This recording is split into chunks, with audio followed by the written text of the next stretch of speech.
সুসজ্জিত বীজতলায় সবুজের ঝলকানি, কৃষি শ্রমিক ব্যস্ত বীজতলা থেকে চারা সংগ্রহ করে জমিতে আনতে, আবার কেউ বা জমিতে যন্ত্রের সাহায্যে বীজ রোপণে ও সার ছিটাতে।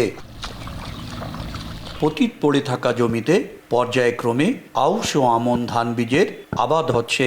বর্তমানে 200 একর জমিতে চলছে আউশ ধান বীজ উৎপাদনের লক্ষ্যে চারা রোপণের কাজ। আউশ আবাদে উপকারিতা হচ্ছে মাত্র 112 দিনের মধ্যে বীজ লাগানো থেকে উৎপাদন পর্যন্ত সময় লাগে। প্রতি বিঘায় বীজ উৎপাদন হয় 16 থেকে 18 মণ। চাষের পর জমিগুলো সব পড়ে থাকতো, এখন আমাদের এখানে আউশ চাষ হচ্ছে।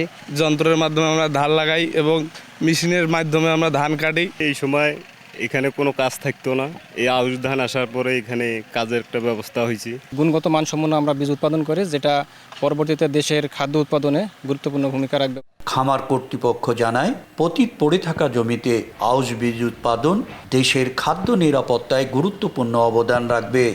যাদের জমি বিশেষ করে ভুট্টা করার পরে জমি পড়ে থাকে, আমন করার আগে জমি পড়ে থাকে, সেক্ষেত্রে এই সংক্ষিপ্ত সময় 80 থেকে 85 দিনের মধ্যে এই ফসলটিকে অন্তর্ভুক্ত করলে একটা ভালো রিটার্ন পাওয়ার পাশাপাশি গোখাদ্যেরও একটা সংস্থান হবে।